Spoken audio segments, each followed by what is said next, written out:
Hi students, कैसे हैं आप लोग। नमस्कार, मैं एल एम शर्मा फिर से आपका स्वागत करता हूं। जैसा कि जेपीएससी का सीरीज चल रहा था और आज हम इस सीरीज में झारखंड का पर्यावरण का पार्ट 1 देखेंगे। अभी तक हम सीरीज 31 तक कवर किए हैं और यह सीरीज आप लोगों के द्वारा काफ़ी पसंद किया जा रहा है। और ये सीरीज को यदि आप देखते हैं उसके बाद आप किसी भी बुक का सेट प्रैक्टिस कीजिए या किसी भी एग्जाम का क्वेश्चन उठाकर देख लीजिए, इस सीरीज से बाहर क्वेश्चन आपको नहीं मिलेगा। किसी भी बुक का जो सारे इंपॉर्टेंट क्वेश्चन होते हैं उसको मैं इसमें कवर करने की कोशिश करता हूं। तो चलिए, आज के इस सीरीज में हम पर्यावरण के बारे में अध्ययन करेंगे और यह सीरीज नंबर 32 है। पर्यावरण के अंतर्गत में आज हम लोग प्रदूषण, जलवायु परिवर्तन, पर्यावरण संरक्षण, ये 3 टॉपिक पर जो है क्वेश्चन बनते हैं उसके बारे में देखेंगे। तो चलिए, आज का पहला क्वेश्चन देखते हैं। निम्न में से कौन पर्यावरण का घटक है? ऑप्शन में है जैविक, अजैविक, अपघटक। तो पर्यावरण के ये तीनों घटक होते हैं। जैविक घटक भी होते हैं, अजैविक घटक भी होता है, अपघटक भी होता है। ठीक है, जैविक वो होते हैं जिसके अंदर में जान होता है, अजैविक वे होते हैं जिसके अंदर में जान नहीं होता है। अपघटक आप जानते हैं जो छोटे छोटे बैक्टीरिया वगैरह होते हैं, कवक वगैरह होता है, वो अपघटक के अंतर्गत में आता है। ठीक है, जैविक के अंतर्गत में आपका हो गया पेड़ पौधे, जीव जंतु। अजैविक के अंतर्गत में आ गया आपका मिट्टी हो गया, हवा हो गया, पहाड़ हो गया, नदी हो गया, ये सारे अजैविक घटक हैं। ठीक है, तो इसका आंसर क्या हो जाएगा? D number. नेक्स्ट क्वेश्चन है, निम्न में से कौन अजैविक घटक हैं? ऑप्शन में है जल, हवा, चट्टान। अजैविक मतलब जिसके अंदर में जान नहीं हो, तो जल, हवा, चट्टान ये सब में जान होता नहीं है, इसलिए ये अजैविक घटक कहलाते हैं पर्यावरण के। तो क्या हो जाएगा आंसर? ए बी सी तीनों। नेक्स्ट है, निम्न में से कौन पर्यावरण का जैविक घटक नहीं है? अर्थात किसमें जान नहीं है? जीव जंतुओं में जान होता है तो ये जैविक घटक है, पेड़ पौधे में भी जान होता है तो ये जैविक घटक है। ताप जो है जैविक घटक नहीं है, यह एक अजैविक घटक है। तो आंसर क्या हो जाएगा? जैविक घटक नहीं है। अधिक पूछा जाता है जैविक घटक है तो जीव जंतु पेड़ पौधे दोनों होते, लेकिन इसमें क्या है? अजैविक घटक के बारे में पूछा जा रहा होता है। आंसर क्या हो जाएगा? C number. ठीक है, नेक्स्ट क्वेश्चन है, निम्न में से कौन या प्राकृतिक या मानवकृत पर्यावरण के उदाहरण हैं? ऑप्शन में है रोड, नगरीकरण, पहाड़। तो देखिए, या प्राकृतिक या फिर मानवकृत पर्यावरण मतलब वैसे संसाधन जो हमें प्रकृति के द्वारा नहीं मिला हो, अर्थात जिसका निर्माण मानव द्वारा किया गया हो। तो रोड का निर्माण जो है मानव द्वारा किया जाता है। नगरीकरण अर्थात नगर वगैरह जो बसाए जाते हैं वो भी मानव द्वारा किया जाता है। लेकिन पहाड़ का जो निर्माण होता है यह प्राकृतिक रूप से होता है, यह मानवकृत नहीं है, इसे मानव नहीं बना सकते। तो क्वेश्चन क्या पूछा गया? या प्राकृतिक या मानवकृत पर्यावरण के उदाहरण हैं। ठीक है, तो रोड और नगरीकरण जो है ये दोनों या प्राकृतिक या फिर मानवकृत पर्यावरण के उदाहरण हैं। तो आंसर क्या हो जाएगा? D number. नेक्स्ट क्वेश्चन है, निम्न में से कौन वायु प्रदूषण के कारण है? ऑप्शन में है सीसा, carbon monoxide, sulphur, A B C तीनों। तो वायु प्रदूषण में सबसे पहले वायु प्रदूषण किसको कहेंगे? तो आपको मालूम है वायु में एक निश्चित अनुपात में अलग अलग गैस पाए जाते हैं, जैसे हाइड्रोजन हो गया, ऑक्सीजन हो गया, नाइट्रोजन हो गया, कार्बन डाइऑक्साइड हो गया। ठीक है, उसके बाद अन्य गैस होते हैं। उस अनुपात में जब किसी प्रकार का वेरिएशन होता है, चेंजिंग होता है, तो वह वायु प्रदूषण कहलाता है। ठीक है, चाहे कुछ भी हो, उस अनुपात में जब किसी में ह्रास या विकास होगा तो वह वायु प्रदूषण के अंतर्गत में ही आता है। जैसे कार्बन मोनोऑक्साइड का बढ़ जाना, कार्बन डाइऑक्साइड का बढ़ जाना।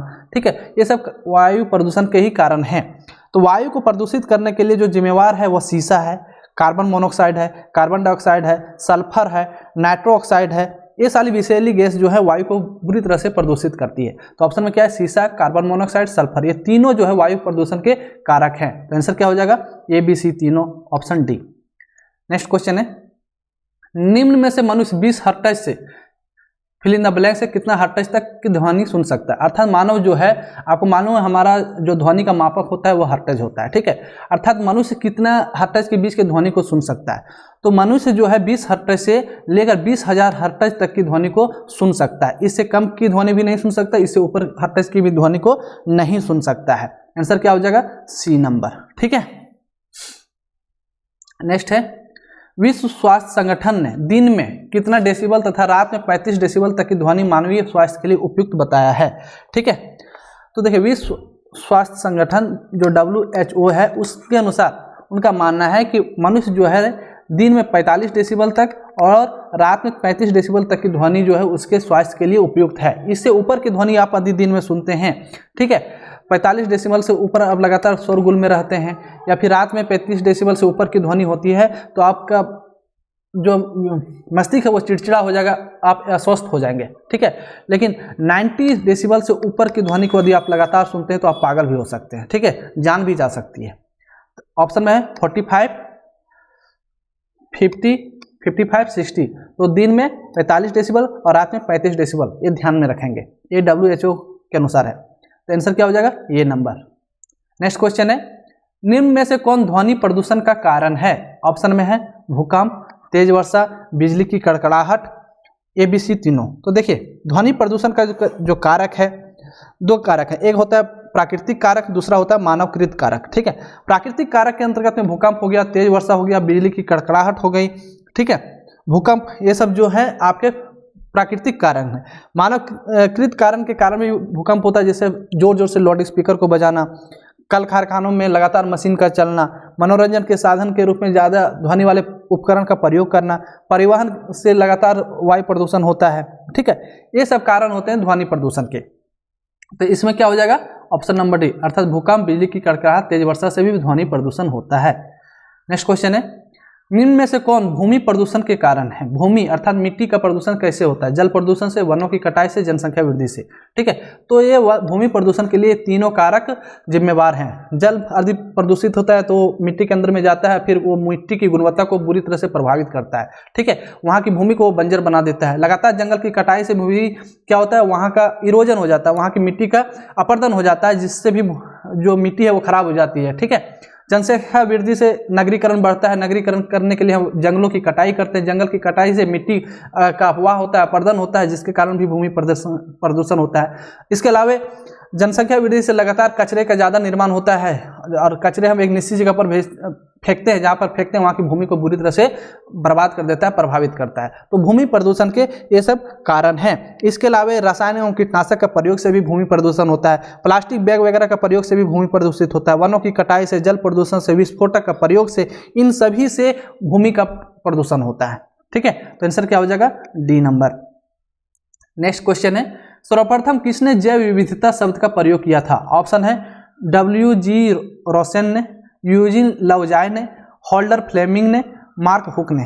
तो देखिए जैव विविधता शब्द का जो प्रयोग है सबसे पहले 1980 ईस्वी में यूजिन लवजाय ने किया था। कब? 1980 ईस्वी में यूजिन लवजाय ने किया था। फिर 1985 ईस्वी में WG रोसेन ने किया था। एक इन्होंने कब किया था? 85, ठीक है।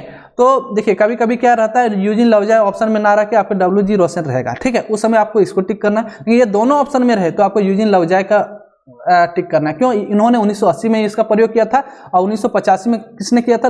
WG रोसेन ने, ठीक है। तो आप देख लेंगे ऑप्शन में क्या है, दोनों नाम ध्यान में रखेंगे। 1980 में यूजिन लवजाय ने जैव विविधता शब्द का प्रयोग किया था, ठीक है, और WG रोसेन ने 1985 में इसका प्रयोग किया था, ठीक है। जैव विविधता का मतलब हुआ जैसे एक निश्चित जगह पे क्या होता है, सभी जीव जंतु रहते हैं, एक दूसरे पर निर्भर होते हैं, उसी को जैव विविधता कहते हैं। जितना ज़्यादा जैव विविधता होगा पृथ्वी पर उतना ही अच्छा संतुलन बना रहेगा, ठीक है। जैसे क्या है कि पेड़ पौधे पर क्या हिरन आश्रित है, हिरन पे शेर आश्रित है, शेर पर जो है आपका जो शेर के मरने के बाद उसे फिर कवक लोग खाते हैं, तो एक चेन बनता है, ठीक है। तो जैव विविधता भी उसी से मिलता जुलता शब्द है, अर्थात जितना ज़्यादा जैव विविधता होगा पृथ्वी पर जीवों के लिए संतुलन की स्थिति उतनी ही अच्छी होगी। नेक्स्ट, तो इसका आंसर क्या हो जाएगा? B number. जैव विविधता शब्द का प्रयोग किसने किया था? यूजिन लवजाय ने 1980 ईस्वी में, और WG रोसेन ने 1985 में इसका प्रयोग किया था। नेक्स्ट क्वेश्चन है, पिछले 300 वर्षों में वैश्विक तापमान में कितना डिग्री सेल्सियस की वृद्धि हुई है? ऑप्शन है 0.6, 1.8 degree Celsius, 1.5 degree Celsius, 1.8 degree Celsius. तो पिछले 300 सालों में देखा जाए तो तापमान में जो है 0.6 डिग्री सेल्सियस का वृद्धि हो चुका है, ठीक है। और ये काफ़ी खतरनाक है, ऐसा ही यह बढ़ता रहा तो देखिए इसका ग्लोबल वार्मिंग बढ़ेगा। ग्लोबल वार्मिंग बढ़ने से आपको मालूम है कि हमारा जो पूरा पृथ्वी पर जो है 3 भाग में पानी है, 1 ही भाग स्थल है, ठीक है। और वो पानी जो है ग्लेशियर के रूप में है, पहाड़ों, ग्लेशियर बड़े बड़े पहाड़ है, वो जब पिघलना शुरू होगा तो मान लीजिए वो पिघल के नदी नालों के थ्रू जो है समुद्र में पहुंचेगा। तो वैसे नगर जो समुद्र के किनारे बसे, सबसे पहले जब समुद्र का लेवल बढ़ेगा तो वो सब जो नगर है डूबना शुरू हो जाएगा। लगातार हुआ तो फिर वो धीरे धीरे पूरा पृथ्वी ही जलमग्न हो जाएगा। तो ये काफ़ी खतरनाक है। इसके अलावा ग्लोबल वार्मिंग बढ़ने से गर्मी इतना बढ़ जाएगा जो आदमी, बहुत सारे जीव जंतु सर्वाइव नहीं कर पाएंगे। ठीक है, तो बहुत सारा चेन खत्म, ऑटोमेटिक खत्म हो जाएगा, इसलिए पृथ्वी का संतुलन भी बिगड़ जाएगा। तो ये हल्का चीज़ नहीं है, ये काफ़ी खतरनाक चीज़ है, लगातार तापमान का बढ़ना। नेक्स्ट है पारिस्थितिकी तंत्र शब्द का प्रयोग सर्वप्रथम किसने किया था? ऑप्शन है A Fleming, A G. Tansley, Robert Cook, James Darwin ने। तो पारिस्थितिकी तंत्र का प्रयोग सबसे पहले जो है ए.जी. टेंसले ने किया था। किसने किया था? ए.जी. टेंसले ने। ठीक है, नेक्स्ट क्वेश्चन है अंतर्राष्ट्रीय जैव विविधता दिवस प्रतिवर्ष कब मनाया जाता है? ऑप्शन में है 20 मार्च, 23 अप्रैल, 22 मई और 5 जून। तो 22 मई को अंतर्राष्ट्रीय जैव विविधता दिवस मनाया जाता है। ठीक है, और इसे विश्व जैव विविधता संरक्षण दिवस भी कहा जाता है। ठीक है, विश्व जैव विविधता संरक्षण दिवस भी कहा जाता है। तो ये क्वेश्चन इस प्रकार भी पूछ सकता है कि विश्व जैव विविधता संरक्षण दिवस कब मनाया जाता है? फिर भी आपका आंसर क्या हो जाएगा? 22 मई। ठीक है, आंसर क्या हो जाएगा? सी। नेक्स्ट क्वेश्चन है निम्न में से किस पौधे में ट्राई नाइट्रोटोल्यून जैसे घातक विस्फोटक को विघटित करने की क्षमता होती है? देखिए, बहुत सारे पौधे में अद्भुत गुण पाया जाता है। ठीक है, उन्हीं में से जो है आपका एक सदाबहार पौधा होता है। ऑप्शन में है कैंथरेथस रोसियस, एजेटोबैक्टर, नीलहरित शैवाल, एबीसी तीनों। तो ये जो आपका कैंथरेथस रोसियस है, ये एक अद्भुत सदाबहार पौधा है। इसके अंदर में ये गुण पाया जाता है कि ट्राई नाइट्रोटोल्यून जैसे घातक जो एक विस्फोटक है उसको विघटित कर देता है। उसको धीरे, जिस तरह जो मरे हुए जानवर धीरे धीरे कैसे कुछ दिनों में विघटित होकर मिट्टी में मिल जाते हैं, उसी प्रकार ये जो आपका है पौधा कैंथरेथस रोसियस, ये जो है ट्राई नाइट्रोटोल्यून को विघटित कर देता है पूरी तरह से, अर्थात इसको खत्म कर देता है। ठीक है, इस पौधे में ये गुण पाया जाता है। तो आंसर क्या हो जाएगा? ये नंबर। नेक्स्ट है निम्न में से किस सूक्ष्म जीवों में औद्योगिक अपशिष्ट से विभिन्न प्रकार की भारी धातुओं को हटाने की क्षमता होती है? ठीक है, इसी प्रकार एक और पौधा है। ठीक है, उसका ये क्या करता है, सूक्ष्म जीव होते हैं जैसे स्यूडोमोनास प्यूटिडा या फिर आर्थोबैक्टर विस्कोसा। ये जो है ये क्या करता है, औद्योगिक जो अपशिष्ट पदार्थ होते हैं, ठीक है, उसके अंदर में बहुत सारे भारी धातुएं भी होती हैं, उसको यह नष्ट कर देता है। कौन? आपका ये जो स्यूडोमोनास प्यूटिडा है और आर्थोबैक्टर विस्कोसा है। ठीक है, आर्थोबैक्टर, इसका पूरा नाम आर्थोबैक्टर विस्कोसा है। ठीक है, विस्कोसा, इसलिए ऑप्शन में सिर्फ विस्कोसा भी रह सकता है। ठीक है, तो ये स्यूडोमोनास प्यूटिडा और आर्थोबैक्टर विस्कोसा, ये दोनों जो है भारी धातुओं को विघटित करने का कार्य करता है, हटाने का कार्य करता है। इसके अंदर में इतना क्षमता है। आंसर क्या हो जाएगा? डी नंबर, ए और बी दोनों होगा। नेक्स्ट है विश्व जल दिवस कब मनाया जाता है? ऑप्शन में है 20 जनवरी, 20 मार्च, 20 अप्रैल, 20 जून। तो विश्व जल दिवस जो है 20 मार्च को मनाया जाता है। कब मनाया जाता है? 20 मार्च को मनाया जाता है।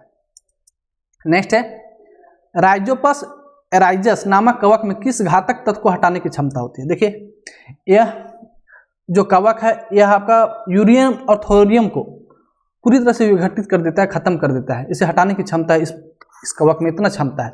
कौन? राइजोपस एराइजस। ये तीनों क्वेश्चन बहुत ही इंपॉर्टेंट है, जरूर ध्यान में रखेंगे। ठीक है, आंसर क्या हो जाएगा? C number. यूरेनियम और थोरियम को पूरी तरह से हटाने का क्षमता कौन रखता है? राइजोपस एराइजस। ठीक है, नेक्स्ट है निम्न में से कौन जैव विविधता संपन्न क्षेत्र झारखंड में स्थित है? ठीक है, ऑप्शन में पिठोरिया घाटी, सारंडा का जंगल, नेतरहाट की पहाड़ी। ये सारे जो हैं आपका जैव विविधता संपन्न क्षेत्र है। इसके अलावे जो है पारसनाथ की पहाड़ी हो गया, दालमा की पहाड़ी हो गया, ये भी आपका जैव विविधता से संपन्न क्षेत्र है। अर्थात यहाँ जो है संतुलन जीवों के बीच में काफ़ी अच्छा है। ठीक है, ये सारे जो है इसको ध्यान में रखेंगे। पिठोरिया की घाटी, सारंडा का जंगल, नेतरहाट की पहाड़ी, साथ ही साथ पारसनाथ की पहाड़ी, दालमा की पहाड़ी, ये सारे जो है जैव विविधता से पूर्ण जगह है झारखंड में। ठीक है, ऑप्शन क्या हो जाएगा? डी, ए, बी, सी तीनों। नेक्स्ट है पिठोरिया घाटी किस जिले में स्थित है? ऑप्शन में है रांची, हजारीबाग, रामगढ़, पलामू। तो ये जो पिठोरिया घाटी है आपका रांची में है। कहाँ पे है? रांची में है। नेक्स्ट है निम्न में से किस फूल को देवघर कांवरिया पथ में लगाया जा रहा है? ठीक है, ऑप्शन में है राजलिंगम, शिवलिंगम, गजलिंगम, नरलिंगम। तो यह जो शिवलिंगम फूल है कौन सा, ये शिवलिंगम के अलावा एक और फूल है कौन, माखन कटोरी, माखन कटोरी।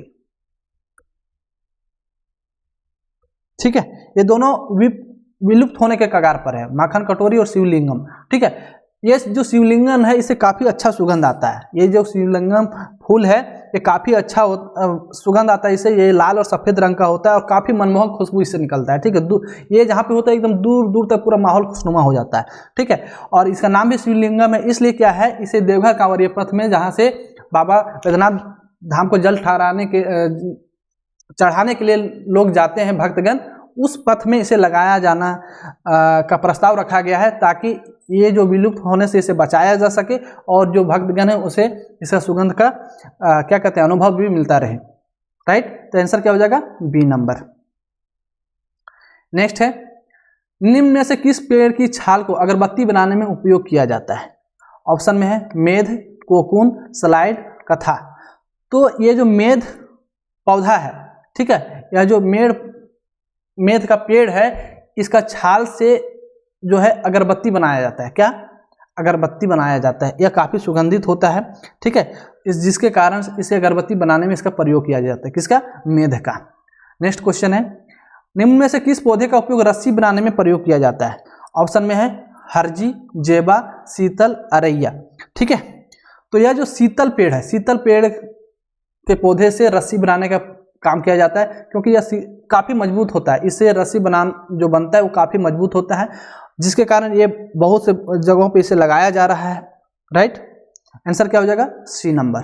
नेक्स्ट क्वेश्चन है, विश्व में गिद्ध की 9 प्रकार की प्रजातियां पाई जाती है। ठीक है, पूरे विश्व में 9 प्रकार की प्रजातियां पाई जाती हैं और IUCN की सूची के अनुसार कितनी प्रजातियां विलुप्त होने के कगार पर है।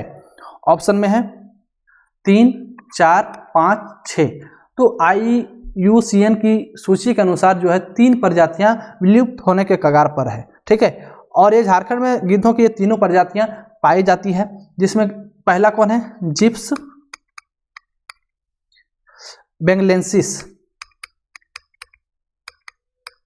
ठीक है, और दूसरा जो है आपका जिप्स इंडिकस। ये दोनों जो है आपका हजारीबाग में पाया जाता है। इसके अलावा तीसरा जो है क्या, इजिप्शियन है। कौन सा है, इजिप्शियन। ठीक है, ये तीनों जो है गिद्ध के प्रजाति ये जो है विलुप्त होने के कगार पर है। कौन, जिप्स बेंगलेसिस, जिप्स इंडिकस और इजिप्शियन, ये तीनों जो है विलुप्त होने के कगार पर है, जिसमें से जिप्स बेंगलेसिस जो है और जिप्स इंडिकस हजारीबाग में पाया जाता है। ठीक है, तो ये IUCN सूची के अनुसार 3 प्रजातीय गिद्ध का जो विलुप्त होने के कगार पर है। ऑप्शन ये नंबर। नेक्स्ट क्वेश्चन है, किस प्रजाति का गिद्ध झारखंड में पाया जाता है। ऑप्शन में है Gyps bengalensis, Gyps indicus, Egyptian, ABC तीनों। तो ये जो आपका जिप्स बेंगलेसिस है, जिप्स इंडिकस है और इजिप्शियन, ये तीनों जो है झारखंड में पाया जाता है और हजारीबाग डिस्ट्रिक्ट में ये जिप्स बेंगलेसिस और जिप्स इंडिकस दोनों पाया जाता है। नेक्स्ट क्वेश्चन है, जिप्स बेंगलेसिस एवं इंडिकस सिर्फ किस जिले में मिलते हैं। ऑप्शन में हजारीबाग, रामगढ़, रांची, गुमला। अभी बताया ये जो है हजारीबाग डिस्ट्रिक्ट में मिलता है। कौन, जिप्स बेंगलेसिस और इंडिकस। ठीक है, इन नाम को जरूर ध्यान में रखेंगे, जिप्स बेंगलेसिस, इंडिकस और इजिप्शियन तीनों जो है विलुप्त प्राय गिद्ध है और ये तीनों झारखंड में पाए जाते हैं।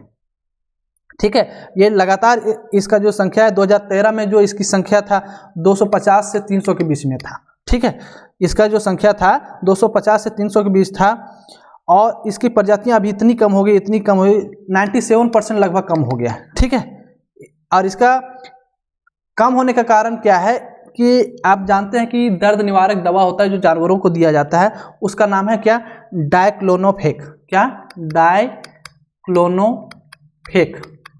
ठीक है, ये दवा क्या है, भारत सरकार द्वारा प्रतिबंधित है, फिर भी ये जो दवा है जानवरों को दिया जाता है और यह दवा क्या है, जानवरों में रह जाता है। जब जानवर मरते हैं तो उस दवा उसका असर उसके शरीर में उस समय भी रहता है और गिद्ध इसको खाते हैं तो ये दवा उसमें चला जाता है, जिसके कारण उसका जो किडनी है, गुर्दा, यकृत वगैरह को बुरी तरह से प्रभावित करता है, जिसके कारण वो मर जाता है। तो ये डायक्लोनोफेक का बहुत बड़ा हाथ है गिद्धों की प्रजातियों को नष्ट करने में। ठीक है, इसलिए क्या है, इसको मतलब बैन भी किया गया है, ये दवा को भारत सरकार द्वारा बैन भी किया गया है। ठीक है, नेक्स्ट क्वेश्चन है, गीध संरक्षण एवं प्रजनन केंद्र कहाँ स्थित है? ऑप्शन में है देहरादून, रांची, पिंजौर, चेन्नई। ठीक है, तो ये जो है आपका पिंजौर में है। कहाँ पे है? पिंजौर में है। और ये गीध संरक्षण एवं प्रजनन केंद्र किसके द्वारा स्थापित है? तो नियो ह्यूमन फाउंडेशन, ये जरूर ध्यान में रखेंगे, नियो ह्यूमन फाउंडेशन।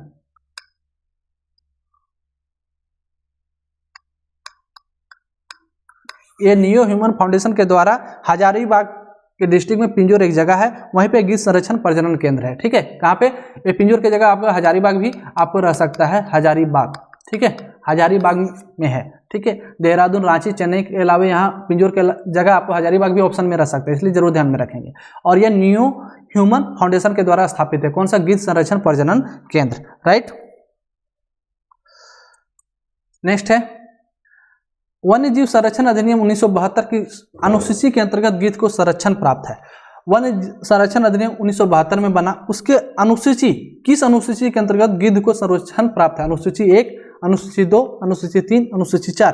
तो अनुसूची 1 के अंतर्गत में जो है गीध को संरक्षण प्राप्त है, अर्थात वन्य जीव संरक्षण अधिनियम 1972 के अनुसूची 1 में गीध को संरक्षण प्राप्त है। और इस कानून के तहत किसी भी तरह से आदि नुकसान पहुंचाना जो है गिद्धों को कानूनन जुर्म है। यदि आप गिद्ध को किसी भी प्रकार से नुकसान पहुंचाते हैं तो कानूनन जुर्म है, आप पर जो है आपको सजा दिया जा सकता है। और इसमें क्या है, कम से कम 3 से 7 साल तक सजा होता है। कितना? 3 से 7 साल तक, या फिर 25,000 रुपया का जुर्माना भी आपको लगाया जा सकता है। ठीक है, राइट। तो ये वन्य जीव संरक्षण अधिनियम 1972 के अनुसूची 1 में के अंतर्गत गिद्ध को संरक्षण प्राप्त है, ऑप्शन ए। नेक्स्ट क्वेश्चन है, कैनहरी हिल राज्य के किस जिले में स्थित है? ऑप्शन में है रांची, कोडरमा, हजारीबाग, लोहरदगा। जो भी स्टूडेंट या जो भी लोग हजारीबाग से होंगे उन्हें तो मालूम ही होगा, ये कैनहरी हिल जो है आपका हजारीबाग में है। ठीक है, ऑप्शन सी। नेक्स्ट है, विश्व पर्यावरण दिवस कब मनाया जाता है? ऑप्शन में है 15 जनवरी, 20 मार्च, 22 मई, 5 जून। तो विश्व पर्यावरण दिवस जो है 5 जून को मनाया जाता है। कब? 5 जून को। राइट, इसमें पर्यावरण से रिलेटेड जो चीज़ों को फिर से पूरे देश में फैलाया जाता है, कैसे हम पर्यावरण को बचा सकते हैं। पर्यावरण है तो हम हैं। ठीक है, पर्यावरण ही पूरा प्रदूषित हो जाएगा तो हर एक जीव जंतु जो है खत्म हो सकते हैं। पर्यावरण नहीं है तो समझिए पूरा पृथ्वी नष्ट हो सकता है। इसलिए पर्यावरण दिवस कब मनाया जाता है? 5 जून को। नेक्स्ट क्वेश्चन है, झारखंड टूरिज्म नीति 2015 के तहत निम्न में से किस क्षेत्र को विकसित किया जा रहा है? ऑप्शन में है फॉसिल पार्क, पारसनाथ, त्रिकूट पर्वत, ABC तीनों। तो झारखंड टूरिज्म नीति 2015 के तहत जो है टोटल इन जगहों को विकसित किया जा रहा है। कौन कौन? Fossil park Sahebganj, Parasnath Giridih, canary hill Hazaribagh, Trikut पर्वत देवघर, तिलैया डैम कोडरमा, पलामू व्याघ्र परियोजना लातेहार में है, नेतरहाट लातेहार में है, दालमा गज अभ्यारण्य जमशेदपुर। इस जो 8 जगह है जिसको टूरिज्म नीति 2015 के तहत विकसित किया जा रहा है। ठीक है, यहाँ तक रोड बनाया जा रहा है। टूरिज्म के लिए अलग अलग आकर्षक चीज़ों को इसमें प्लांट करने का बात कही गई है, ताकि अधिक से अधिक यहाँ पे टूरिज्म लोग पहुँचे, टूर करने के लिए पहुँचे और दर्शक लोग को आकर्षित कर सके। ये जगह बहुत इंपॉर्टेंट है। इसी तरह से पूछा जा सकता है कि किसको विकसित किया जा रहा है। कौन कौन? Fossil park Sahebganj, Parasnath Giridih, canary hill Hazaribagh, Trikut पर्वत देवघर, तिलैया डैम कोडरमा, पलामू व्याघ्र परियोजना लातेहार, नेतरहाट लातेहार और दालमा गज अभ्यारण्य जमशेदपुर। ये 8 जगह हैं टोटल जिसको टूरिज्म नीति 2015 के तहत झारखंड सरकार के द्वारा विकसित किया जा रहा है।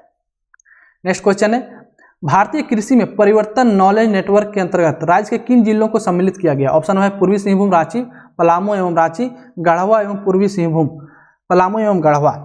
तो भारतीय कृषि में परिवर्तन नॉलेज नेटवर्क के तहत जो है पूर्वी सिंहभूम और रांची को सम्मिलित किया गया है। किसको?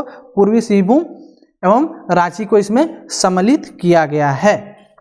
ये बहुत ही इंपॉर्टेंट क्वेश्चन है, इसे आप जरूर में ध्यान में रखें। बहुत सारे सेट में ये क्वेश्चन आपको मिल रहा होगा। राइट, नेक्स्ट क्वेश्चन है, प्रधानमंत्री सिंचाई योजना में केंद्र एवं राज्य का व्यय अनुपात कितना है? ऑप्शन में है 80:20, 70:30, 60:40, 50:50। तो प्रधानमंत्री सिंचाई योजना में केंद्र और राज्य का जो व्यय का अनुपात है वो 60:40 का है। कितना? 60:40, ऑप्शन सी होगा। कहने का मतलब वो मान लीजिए कोई परियोजना 100 करोड़ लागत का है। ठीक है, तो इसमें जो है 60 करोड़ जो है केंद्र सरकार देगी और 40 करोड़ जो है राज्य सरकार, झारखंड राज्य सरकार इसमें देगी। ठीक है, प्रधानमंत्री सिंचाई योजना में इसके तहत जो है मतलब किसानों को, लोगों को अधिक से अधिक स्तर तक सिंचाई की सुविधा उपलब्ध कराना है। नेक्स्ट क्वेश्चन है, राज्य की स्थलाकृत उबड़ खाबड़ होने के कारण वर्षा जल का कितना प्रतिशत जल प्रवाहित हो जाता है? ऑप्शन में 60%, 70%, 75%, 80%। आपको मालूम है झारखंड का जो स्थलाकृत है वो उबड़ खाबड़ है, यहाँ बहुत सारे पहाड़ पठार वगैरह हैं जिसके कारण पानी यहाँ पे ठहर नहीं पाता है। झारखंड में जो वर्षा जल के द्वारा पानी आता है उसका लगभग 70% नदी नाला के होते हुए समुद्र में जाके मिल जाता है। ठीक है, यहाँ पे पानी ठहर ही नहीं पाता है, तो आंसर क्या हो जाएगा? बी नंबर, 70% वाटर जो है स्थलाकृति उबड़ खाबड़ होने के कारण जो है प्रवाहित हो जाता है। नेक्स्ट क्वेश्चन है, राज्य में मात्र कितनी प्रतिशत भूमि सिंचित है? ऑप्शन में है 12%, 15%, 18%, 12%। तो राज्य में जो है मात्र 12% भूमि है जहां पर सिंचाई की सुविधा उपलब्ध है। ठीक है, मात्र 12%, बचे हुए 88% में सिंचाई की सुविधा नहीं है, वो मानसून पर आधारित होता है। ठीक है, या फिर नलकूप के द्वारा, कुआं के द्वारा, तालाब के द्वारा उस पर सिंचाई किया जाता है। ठीक है, नेक्स्ट है, देश में वह प्रथम राज्य कौन सा है जहां इग्नू के सहयोग से जल छाजन विषय पर पाठ्यक्रम चलाया जा रहा है? ठीक है, ऑप्शन है बिहार, राजस्थान, झारखंड, उड़ीसा। ठीक है, तो झारखंड एकमात्र ऐसा देश है जहां पे इग्नू के द्वारा जल छाजन विषय पर पाठ्यक्रम चलाया जा रहा है। और इस विषय, ये जो पाठ्यक्रम है उसका नाम है diploma in watershed management. क्या? Diploma in watershed management. ठीक है, ये इग्नू के द्वारा चलाया जाता है और इसके तहत जो है वाटर को कैसे अधिक से अधिक संरक्षित किया जा सकता है, वाटर को कैसे संरक्षित कर सकते हैं, उसको बचाया जा सके, ये सारे विषय पर उस पर सिखाया जाता है। ऑप्शन क्या हो जाएगा? C number, Jharkhand. Next question है, निम्न में से किसके सहयोग से राज्य में निरांचल राष्ट्रीय जल छाजन योजना संचालित हो रही है? निरांचल राष्ट्रीय जल छाजन योजना किसके सहयोग से संचालित हो रहा है? ऑप्शन में वर्ल्ड बैंक, एशियन विकास बैंक, संयुक्त राष्ट्र संघ, IMF। तो ये जो निरांचल राष्ट्रीय जल छाजन योजना है वर्ल्ड बैंक की सहायता से चलाया जा रहा है। किसके सहायता से? वर्ल्ड बैंक की सहायता से इसमें चलाया जा रहा है। और इसमें जो है वर्ल्ड बैंक 60% सहयोग करती है और राज्य सरकार इसमें 40% अपना फंड देती है। ठीक है, कहने का अर्थ हुआ 100 करोड़ यदि मान लीजिए इसमें लगाया जा रहा है तो 60 करोड़ जो है विश्व बैंक के द्वारा इसको मिल जाएगा झारखंड को, और बचा हुआ 40 करोड़ जो है झारखंड सरकार को खुद लगाना पड़ेगा। ठीक है, इसका जो उद्देश्य है वो सिंचाई योजना और तकनीक की दृष्टिकोण से सिंचाई को उपलब्ध कराना, मजबूत बनाना है। ठीक है, नेक्स्ट क्वेश्चन है, निरांचल राष्ट्रीय जल छाजन योजना में राज्य एवं विश्व बैंक का व्यय का अनुपात क्या है अभी बताया? ऑप्शन में 50-50, 60:40, 70:30, 80:20। तो ये जो अनुपात है 60:40 का है। कितना का है? 60:40 का है। ऑप्शन बी हो जाएगा। तो आज के लेक्चर में इतना ही, फिर मिलते हैं हम नेक्स्ट लेक्चर के साथ। तब तक के लिए जय हिंद, जय भारत, थैंक यू।